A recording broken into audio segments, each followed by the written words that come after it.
कहानी की शुरुआत होती है एक बेहद गर्म और सुनसान रेगिस्तान से, जहाँ कुछ लोग जबरदस्ती गड्ढे खोदने के काम में लगे हुए हैं। वो सब इतने थके हुए थे कि उनका एक एक कदम भारी लग रहा था और इस काम से वो बेहद तंग आ चुके थे। तभी उनमें से एक आदमी फैसला करता है कि बस बहुत हो गया और वो ये काम छोड़ देगा। जैसे ही वो वहाँ से जाने लगता है तभी उसकी नजर एक बेहद खतरनाक सांप पर पड़ती है, जो धीरे धीरे रेंगता हुआ उसी की तरफ आ रहा होता है। वो बेचारा बिना एक पल भी सोचे अपना पैर उस सांप की तरफ बढ़ा देता है और सांप तुरंत उसे काट लेता है। अब यहाँ से कहानी आगे बढ़ती है। अब इस बात को सैकड़ों साल बीत जाते हैं। अब हम स्टैनली नाम के एक लड़के को देखते हैं जो उसी इलाके से चुपचाप और बेफिक्री से गुजर रहा होता है। तभी अचानक कहीं ऊपर से एक जोड़ी जूते आकर जोर से उसके सिर पर लग जाते हैं। अब ये स्टैनली है कौन? ये लड़का बेहद बदकिस्मत है। इसका मतलब ये नहीं कि थोड़ा बहुत बुरा वक्त आता है, नहीं दोस्तों, ये हमेशा गलत वक्त पर गलत जगह पर होता है, जिसकी वजह से इसके साथ तरह तरह के अजीबोगरीब हादसे होते रहते हैं। स्टैनली को तुरंत अपने दादाजी की बात याद आती है, जो हमेशा कहते थे कि ये सारी बदकिस्मती दरअसल उनके खानदान पर लगी एक पुरानी बद्दुआ की वजह से है और किस्मत ही इंसान की जिंदगी में सब कुछ तय करती है। मगर इन सब बातों को एक तरफ रखते हुए स्टैनली उन जूतों को उठाकर बड़े गौर से देखता है। जूते बेहद अच्छे और महंगे लग रहे थे, इसलिए वो उन्हें अपने साथ ले जाने का फैसला करता है। दरअसल स्टैनली के पिता एक इन्वेंटर थे जो काफी लंबे वक्त से जूतों की बदबू का इलाज ढूंढने में लगे हुए थे। स्टैनली सोचता है कि ये जूते शायद उनके काम आ सकते हैं, मगर तभी अचानक से एक पुलिस की गाड़ी बेहद तेज रफ्तार से वहां आ जाती है। पुलिस वाले स्टैनली को फुटपाथ पर जूते हाथ में लेकर दौड़ते देखते हैं और फौरन उसे रोक लेते हैं। वो शक की निगाह से उससे पूछते हैं कि क्या उसने ये जूते चुराए हैं, मगर स्टैनली ने कुछ भी नहीं चुराया था। वो बस उन्हें अपने पिता के पास ले जाना चाहता था। पुलिस वाले उसकी बात को कंफर्म करने के लिए उसे उसके घर ले जाते हैं। घर पहुंचते ही एक पड़ोसी दरवाजे पर आकर बेहद खुश होकर पुलिस का शुक्रिया अदा करता है और साथ ही साथ बेशर्मी से ये भी बता देता है कि इस फैमिली की वजह से पूरी मंजिल में हमेशा बेहद तेज बदबू रहती है। घर का दरवाजा खुलते ही पुलिस वाले उस जगह की बुरी हालत देखकर हैरान रह जाते हैं। स्टैनली के दादाजी पुलिस से बहस करने की पूरी कोशिश करते हैं, मगर पुलिस वाले बिना ध्यान दिए अपना काम करते रहते हैं। पुलिस के जाने के बाद पूरी फैमिली डिनर पर बैठती है और मिलकर तय करती है कि स्टैनली के लिए एक अच्छा वकील ढूंढना होगा। मगर स्टैनली के पिता सिर पकड़कर कह देते हैं कि उनके पास इतने पैसे नहीं हैं। कुछ दिनों बाद कोर्ट में स्टैनली खड़ा होकर जज का फैसला सुन रहा होता है। जज बेहद गंभीर आवाज में कहता है कि वो उसे जेल भेज सकता है, मगर वो ऐसा नहीं करना चाहता। इसके बजाय वो उसे एक ऑप्शन देता है कि क्या वो ग्रीन लेक कैंप जाना पसंद करेगा। स्टैनली ने पहले कभी कैंप नहीं देखा था। उसे लगा शायद ये कोई मजेदार जगह होगी, इसलिए उसने हाँ कर दी और एक बस में बैठकर कैंप की तरफ निकल गया। रास्ते में बस की खिड़की से स्टैनली को एक अजीब सा आदमी दिखता है, जो जलती हुई धूप में अकेला रेगिस्तान में अपनी गाड़ी लेकर चल रहा होता है। मगर थोड़ी देर में वो आदमी ऐसे गायब हो जाता है जैसे था ही नहीं और स्टैनली बेहद कंफ्यूज रह जाता है। कुछ देर बाद बस कैंप पहुँच जाती है, जहाँ कैंप मैनेजर उसका स्वागत करता है, मगर ये स्वागत उतना दोस्ताना नहीं था जितना स्टैनली ने सोचा था। वो बिना वक्त गवाए स्टैनली को अगले 18 महीनों के लिए उसके कपड़े थमा देता है और एकदम साफ लहजे में बताता है कि वहाँ से भागना पूरी तरह नामुमकिन है, क्योंकि सबसे नजदीकी पानी का जरिया सैकड़ों किलोमीटर दूर है। फिर वो आगे बताता है कि स्टैनली को हर रोज 1 मीटर चौड़ा और 1 मीटर गहरा गड्ढा खोदना होगा और यही उसकी जिंदगी का रूटीन होगा। तभी डॉक्टर पेंडेनेस्की वहाँ आता है और थोड़ा नरम लहजे में स्टैनली से कहता है कि भले ही उसने गलत काम किए हैं, मगर वो दिल से एक बुरा इंसान नहीं है। ये सुनकर स्टैनली को थोड़ा अच्छा लगता है। इसके बाद पेंडेनेस्की उसे पूरे कैंप का चक्कर लगवाता है और उसके कुछ साथियों से मिलवाता है। फिर थियोडोर को कहा जाता है कि वो स्टैनली को डॉर्मेटरी ले जाए ताकि वो अपना बेड चुन सके। रास्ते में स्टैनली को पता चलता है कि यहाँ कोई भी अपने असली नाम से नहीं जाना जाता, बल्कि सबके अपने अपने खास निकनेम हैं। रेक्स का निकनेम एक्सरे है, वहीं एलन और थियोडोर को स्क्विड और आर्मपिट के नाम से जाना जाता है। डॉर्मेटरी में पहुंचकर स्टैनली की मुलाकात बाकी कैंप मेंबर्स से होती है, जिनमें मैग्नेट और जिगजैग भी शामिल हैं, जो उससे अपने अपने अंदाज में मिलते हैं। अगले दिन कैफेटेरिया में खाना खाते वक्त बाकी लड़के उत्सुकता से स्टैनली से पूछते हैं कि वो आखिर यहाँ कैसे पहुँचा। स्टैनली बताता है कि उस पर क्लाइड लिविंगस्टन के जूते चुराने का इल्जाम लगा था, जो एक बेहद मशहूर फुटबॉल खिलाड़ी था। ये सुनकर सब जोर से हंसने लगते हैं और पूछते हैं कि उसने ये जूते कहाँ से लिए। स्टैनली थोड़ा मुस्कुराते हुए बताता है कि वो जूते आसमान से गिरे थे जब वो शहर में एक अनाथालय के पास से गुजर रहा था। तभी कुछ ऐसा होता है जो वहाँ बैठे सबको हैरान कर देता है। जीरो नाम का एक लड़का, जो कभी किसी से एक लफ्ज भी नहीं बोलता था, अचानक बोल पड़ता है और सीधे पूछता है कि क्या उन जूतों पर कहीं लाल एक्स का निशान था। ये देखकर सब एक दूसरे का मुंह देखने लगते हैं। स्टैनली को याद आता है कि ट्रायल के दौरान क्लाइड ने खुद कहा था कि वो उसी अनाथालय में पला बढ़ा था जिसके पास वो जूते मिले थे। अगली सुबह सूरज निकलने से पहले ही सभी कैदियों को जगा दिया जाता है। फावड़े उठाकर सब खुदाई की जगह पर पहुंचते हैं। चीफ स्टैनली को साफ साफ कहता है कि अगर उसे खुदाई के दौरान कोई भी कीमती चीज मिले तो वो फौरन उसे या पेंडेनिस्की को बताए। स्टैनली हैरान होकर पूछता है कि वो लोग आखिर ढूंढ क्या रहे हैं, मगर चीफ कोई जवाब नहीं देता और ठंडे लहजे में कह देता है कि ये बस उन बदमाशों को लाइन में रखने का एक तरीका है। खुदाई शुरू होती है और कड़ी धूप में सब अपने अपने गड्ढे खोदने में लग जाते हैं, मगर जब स्टैनली देखता है कि आर्मपिट उस पर जानबूझकर मिट्टी फेंक रहा है तो वो उसे रोकने को कहता है, मगर आर्मपिट उल्टा उसे ही डराने की कोशिश करता है और बाकी कैदी भी स्टैनली को ही डांट देते हैं। कुछ घंटों में जीरो अपना पूरा गड्ढा खत्म कर लेता है और स्टैनली उसकी जबरदस्त रफ्तार देखकर हैरान रह जाता है। शाम ढलते ढलते स्टैनली सबसे आखिर में अकेला बचता है, मगर पसीने से लथपथ होते हुए किसी तरह वो गड्ढे से बाहर निकलने में कामयाब हो जाता है और थका हारा कैंप वापस लौटता है। डॉर्मेटरी में घुसने से पहले अचानक चीफ उसके सामने आ जाता है और बंदूक तान देता है। स्टैनली डर के मारे वहीं पत्थर की तरह खड़ा रह जाता है, मगर चीफ धीरे से उसे हिलने से मना करता है और उसके ठीक पीछे बैठी एक जहरीली छिपकली को निशाना बनाता है। पहली गोली चूक जाती है, मगर दूसरी गोली से छिपकली खत्म हो जाती है। स्टैनली की जान में जान आती है, मगर बाकी कैदी ये पूरा किस्सा सुनकर उसका मजाक उड़ाते हैं। अगले दिन स्टैनली ठंडे दिल से बैठकर अपने घर वालों को एक चिट्ठी लिखता है और झूठ बोलता है कि वो वहाँ बेहद मजे कर रहा है और सब कुछ बढ़िया है, मगर असल में हर पल उसके लिए बेहद मुश्किल और तकलीफ देह था। वो बस अपने आप को मजबूत रखने की कोशिश कर रहा था। तभी एक कैदी आकर उसकी चिट्ठी चुरा लेता है, उसे मसलकर कूड़े में फेंक देता है। गुस्से से भरा स्टैनली उसे उठाकर सीधे पोस्ट बॉक्स में डाल देता है। अगले दिन खुदाई के दौरान स्टैनली को एक अजीब सी पुरानी चीज मिलती है जो किसी जमाने की लगती थी। वो भागकर पेंडेनिस्की के पास जाता है और उत्साह से छुट्टी मांगता है, मगर पेंडेनिस्की ठंडे लहजे में कह देता है कि डायरेक्टर को इन फालतू चीजों में कोई दिलचस्पी नहीं और उसे वापस काम पर जाने को कहता है। बाकी कैदी उसका जमकर मजाक उड़ाते हैं। स्टैनली मन में सोचता है कि आखिर इस बेकार जगह का नाम ग्रीन लेक क्यों है। पेंडेनिस्की बताता है कि ये कभी एक बड़ा और खूबसूरत शहर हुआ करता था और कैंप डायरेक्टर के दादाजी के पास यहाँ की आधी से ज्यादा बिल्डिंग्स हुआ करती थी। कुछ देर बाद एक्सरे स्टैनली के पास आता है और दबी हुई आवाज में साफ कह देता है कि अगर उसे खुदाई के दौरान कोई भी चीज मिले तो वो सबसे पहले उसे दे, क्योंकि वो इस कैंप का सबसे पुराना और सबसे सीनियर मेंबर है। दिन के आखिर में कैदियों के रिक्रिएशन एरिया में धक्का मुक्की में एक कैदी स्टैनली से टकरा जाता है, जिससे वो एक पुराने और खूंखार कैदी पर जा गिरता है। वो कैदी आग बबूला हो जाता है, मगर इस बार स्टैनली चुप नहीं रहता और डरे बिना जवाब दे देता है। इससे वो कैदी और भी ज्यादा भड़क जाता है और लड़ाई होने ही वाली होती है कि जीरो पूल टेबल से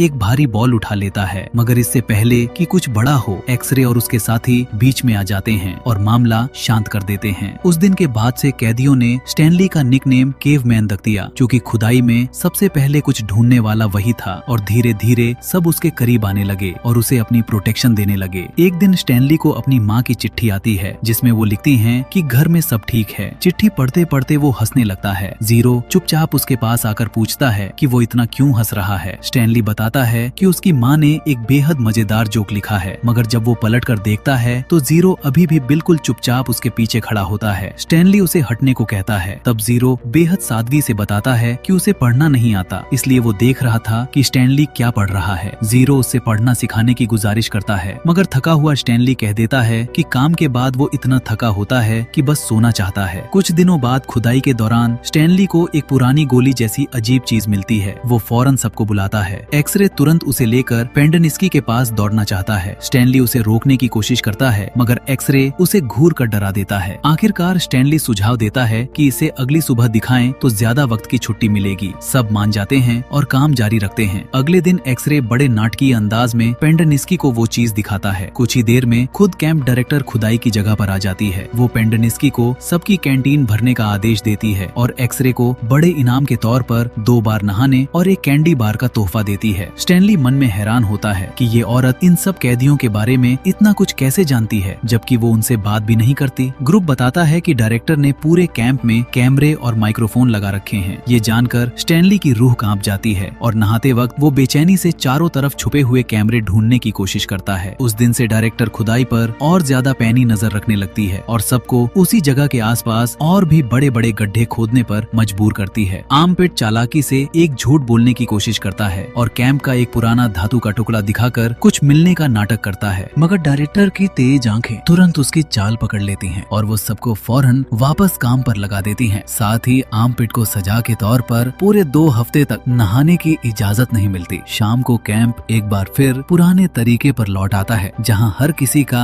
अपना अलग गड्ढा होता है। अगले दिन तपती धूप में खुदाई चल रही होती है। तभी दूर से एक बारिश का बादल आता दिखता है और सबके मन में थोड़ी उम्मीद की किरण जागती है। मगर चीफ बेरहमी से उन्हें बताता है कि ग्रीन लेक में कई दशकों से एक बूंद भी बारिश नहीं हुई और आगे भी नहीं होगी। चीफ के जाते ही मैग्नेट बड़े फख्र से बताता है कि उसने ट्रक से सूरजमुखी के बीजों की एक पूरी थैली चुरा ली है। सब खुशी से खाने लगते हैं, मगर तभी चीफ वापस आता दिखता है। घबराहट में एक लड़का जल्दी से वो थैली फेंक देता है जो सीधे स्टैनली के गड्ढे में जा गिरती है। स्टैनली उसे मिट्टी से छुपाने की पूरी कोशिश करता है मगर नाकाम रहता है। चीफ बीज देखकर सख्त आवाज में पूछता है कि ये किसने किया। स्टैनली देखता है कि मैग्नेट का चेहरा एकदम सफेद पड़ गया है। बिना एक पल सोचे स्टैनली खुद जिम्मेदारी ले लेता है। सजा के तौर पर उसे सीधे डायरेक्टर के ऑफिस ले जाया जाता है। डायरेक्टर थकी हुई आवाज में उससे नेल पॉलिश लाने को कहती है। ऑफिस में इधर उधर नजर दौड़ाते हुए स्टैनली को केट बार्लो नाम की एक मशहूर क्रिमिनल के पुराने पोस्टर और पुराने अखबार नजर आते हैं जो ग्रीन लेक के अंधेरे इतिहास से जुड़े थे। स्टैनली बेहद उत्सुक था मगर होशियारी से चुप रहता है और नेल पॉलिश दे देता है। नाखून रनने के बाद डायरेक्टर शांत आवाज में बताती है कि उसकी नेल पॉलिश में रेटल स्नेक का खतरनाक जहर मिला हुआ है और अचानक बिना किसी चेतावनी के वो चीफ पर हमला कर देती है। चीफ बुरी तरह घबरा जाता है और उसके चेहरे पर खौफ साफ दिखता है। डायरेक्टर ठंडे लहजे में स्टैनली को वापस काम पर भेज देती है। बाहर आते ही सब उत्सुकता से पूछते हैं कि अंदर क्या हुआ। स्टैनली बस इतना कहता है कि कुछ नहीं हुआ और अपने गड्ढे पर जाता है। तब उसे हैरानी होती है कि उसका गड्ढा पूरी तरह खोदा जा चुका है। वो साथियों का शुक्रिया अदा करता है मगर वो मुस्कुराकर बताते हैं कि ये काम जीरो ने अकेले किया था। सच्चे दिल से शुक्रगुजार होते हुए स्टैनली जीरो को पढ़ाने का पक्का वादा करता है। कुछ दिनों बाद कैंप लीडर बदले की भावना से स्टैनली को तरह तरह की पप्तियां कसकर परेशान करने लगता है मगर स्टैनली अपना दिमाग उन पोस्टरों पर लगाए रखता है। वो जीरो के पास जाकर सोचता है कि जो चीज उन्हें खुदाई में मिली थी वो दरअसल किसी सोने की लिपस्टिक का पुराना डिब्बा हो सकता है। जीरो पूछता है कि उसे ये क्यों लगता है। तब दोनों को एक साथ अंदाजा होता है कि उस चीज पर जो अक्षर खुदे हुए थे वो बिल्कुल केट बार्लो के नाम से मिलते जुलते थे। अब यहाँ कहानी हमें थोड़ा पीछे ले जाती है। केट बार्लो ग्रीन लेक गांव की एक सीधी सादी और नेक दिल टीचर थी जो वहाँ के गरीब बच्चों को पढ़ाती थी। एक दिन उसकी मुलाकात सैम नाम के एक मेहनती सब्जी बेचने वाले से होती है। दोनों धीरे धीरे एक दूसरे के करीब आते हैं और सैम दिल से उसके स्कूल की मरम्मत में मदद करने लगता है। मगर गांव के बाकी मर्दों को ये बात रास नहीं आती क्योंकि केट को पूरे गांव में बेहद पसंद और इज्जत से देखा जाता था। वॉकर नाम का एक घमंडी आदमी केट को पिकनिक पर ले जाने की कोशिश करता है मगर केट बेझिझक मना कर देती है। इससे वॉकर अंदर से जल भुन जाता है। केट परेशान हो जाती है और सैम उसे दिलासा देता है कि सब ठीक हो जाएगा। मगर तभी वॉकर के गैंग ने रात के अंधेरे में स्कूल में आग लगा दी। अपनी जलन और बदले की भावना से डरी हुई केट भागकर शेरिफ के पास मदद मांगने जाती है मगर वो पागल शेरिफ उससे किस मांगने लगता है जिस पर केट को बेहद गुस्सा और घिन आती है। तभी शेरिफ बेरहमी से बताता है कि गांव के क्रिमिनल सैम को खत्म करने वाले हैं। ये सुनते ही केट के पैरों तले जमीन खिसक जाती है। वो पूरी ताकत से भागती है मगर झील तक पहुंचने से पहले ही बहुत देर हो चुकी होती है और वो अपनी आंखों के सामने सैम का दुखद और दर्दनाक अंत देख लेती है। उस काली रात के बाद केट पत्थर दिल हो जाती है और बदला लेने का पक्का फैसला करती है। वो पुलिस स्टेशन जाती है और एक गोली से शेरिफ को ठिकाने लगा देती है। फिर वो ठंडे दिल से उसके गाल पर किस करती है और यही उसका खौफनाक अंदाज बन जाता है। इसीलिए वो किसिंग केट बार्लो के नाम से पूरे इलाके में मशहूर हो जाती है। इसके बाद वो एक बेहद खतरनाक और निडर क्रिमिनल बन जाती है और बड़े बड़े शहरों में ट्रेनों और बैंकों को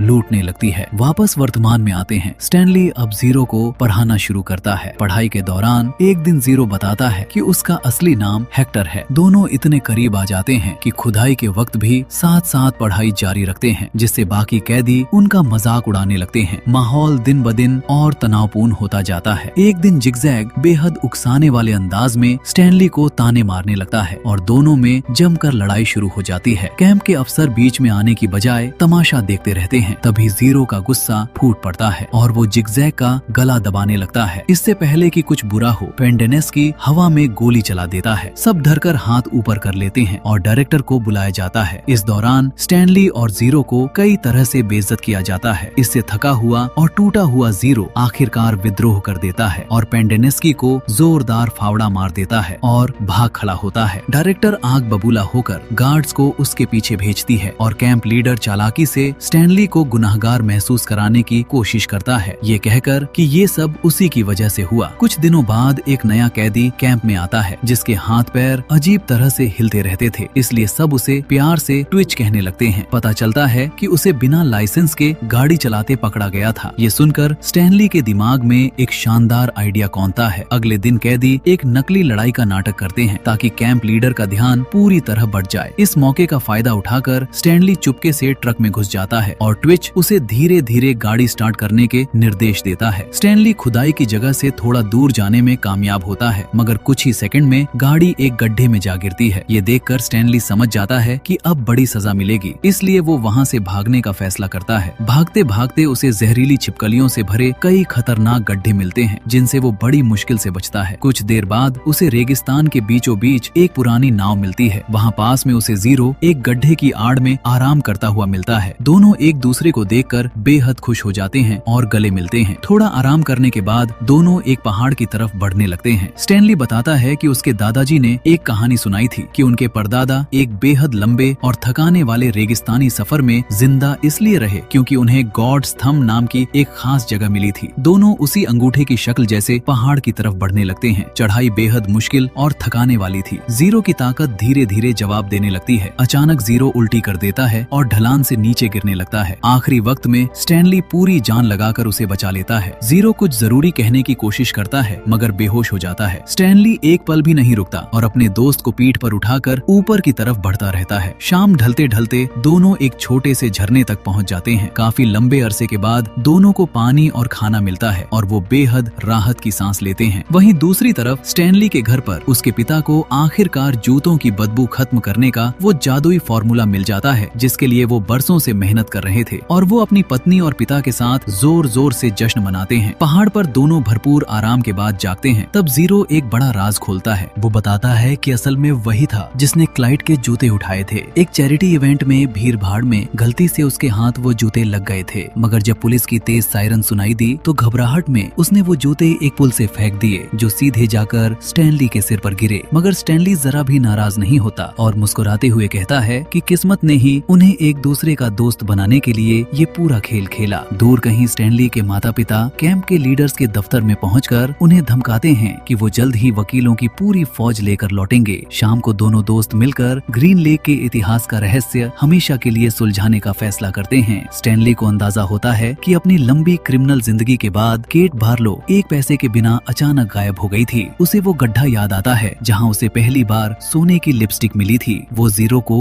एक आखिरी बार साथ मिलकर खुदाई करने का सुझाव देता है। असल में दोनों की सोच बिल्कुल सही थी। केट बार्लो ने अपनी जिंदगी के आखिरी दिनों में अपनी पूरी दौलत छुपा दी थी। जब कुछ लुटेरों ने उसे पकड़ा तो उसने बिना किसी डर के अपना हथियार दे दिया और बस इतना बताया कि उसने अपनी सारी दौलत इस विशाल रेगिस्तान में कहीं छुपाई है और फिर जमीन से एक जहरीली छिपकली उठाई और उसे अपने हाथ से कटवा लिया। इस तरह अपनी शर्तों पर जीने वाली केट बार्लो की कहानी का अंत हुआ। अब दोनों दोस्त कैंप वापस लौटने का फैसला करते हैं क्योंकि उन्हें केट बार्लो का खजाना ढूंढना था। थोड़ी देर की मेहनत के बाद उन्हें एक पुराना लकड़ी का संदूक मिलता है और दोनों की आंखें चमक उठती हैं, मगर तभी उनके अफसर वहां आ धमकते हैं और खजाना छीनने की नीयत से सामने आ जाते हैं। तभी अचानक वहां जहरीली छिपकलियों का एक बड़ा झुंड आ जाता है। वो कायर अफसर दूर खड़े सोचते हैं कि छिपकलियां खुद लड़कों का काम तमाम कर देंगी, मगर तभी दूर से गाड़ियों का एक काफिला रेत उड़ाता हुआ वहां आ पहुंचता है। डायरेक्टर पेंडेंस्की को उन्हें रोकने के लिए भेजती है, मगर वो लोग असल में जस्टिस काउंसलर की पूरी टीम थी जो इन बड़ों को इन बेगुनाह बच्चों के साथ किए बुरे बर्ताव के लिए जमकर लताड़ती है। डायरेक्टर अब भी हिम्मत नहीं हारती और स्टैनली को चोर बताने लगती है। ये सुनकर स्टैनली गुस्से में गड्ढे से बाहर आ जाता है। तभी सबको पता चलता है कि वो छिपकलियां असल में जहरीली नहीं थी। खजाने पर चोरी का इल्जाम हटाने के लिए जीरो आगे आकर बोलने का फैसला करता है। अपने दोस्त से सीखी पढ़ाई की ताकत से जीरो सबको दिखाता है कि उस संदूक पर स्टैनली का पूरा नाम साफ साफ लिखा है। ये देखकर वहाँ मौजूद सब लोग एकदम चुप हो जाते हैं। सब कैंप वापस लौटते हैं। बाकी कैदी दौड़कर दोनों दोस्तों से गले मिलते हैं। काउंसलर तुरंत स्टैनली और जीरो दोनों को आजाद करने का आदेश देती है। तभी शेरिफ को कैंप लीडर के अजीब बर्ताव पर शक होता है और पता चलता है कि वो सबसे ज्यादा ढूंढे जाने वाले मुजरिमों में से एक है। साथ ही ये भी सामने आता है कि पेंडेंस्की कभी डॉक्टर था ही नहीं। एक फोन कॉल में ये पूरी जगह अधिकारियों के हवाले हो जाती है और कैंप के सभी जिम्मेदार लोग गिरफ्तार कर लिए जाते हैं। ये खबर सुनकर सब खुशी से उछल पड़ते हैं और तभी अचानक आसमान में घने बादल छा जाते हैं और जोरदार बारिश शुरू हो जाती है। इतने सालों के बाद ग्रीन लेक में पहली बार बार बारिश की बूंदें गिर रही थीं और सब उसमें भीगकर जश्न मना रहे थे। काउंसलर स्टैनली और हेक्टर को प्यार से अपने साथ ले जाती है। दोनों अपने दोस्तों से भावुक होकर विदा लेते हैं और घर लौटकर केट बार्लो का बड़ा संदूक खोलते हैं जिसमें ढेर सारा कीमती खजाना भरा होता है। और सबसे खूबसूरत बात ये होती है कि आखिरकार हेक्टर जांचकर्ताओं की मदद से अपनी माँ से मिल पाता है जिससे वो एक बेहद लंबे और दर्दनाक अरसे के बाद बिछड़ा हुआ था। तो दोस्तों, कैसी लगी आपको ये कहानी नीचे कमेंट में जरूर बताएं और अगर वीडियो पसंद आई तो लाइक करें और हमारे चैनल को सब्सक्राइब करना बिल्कुल भी ना भूलें।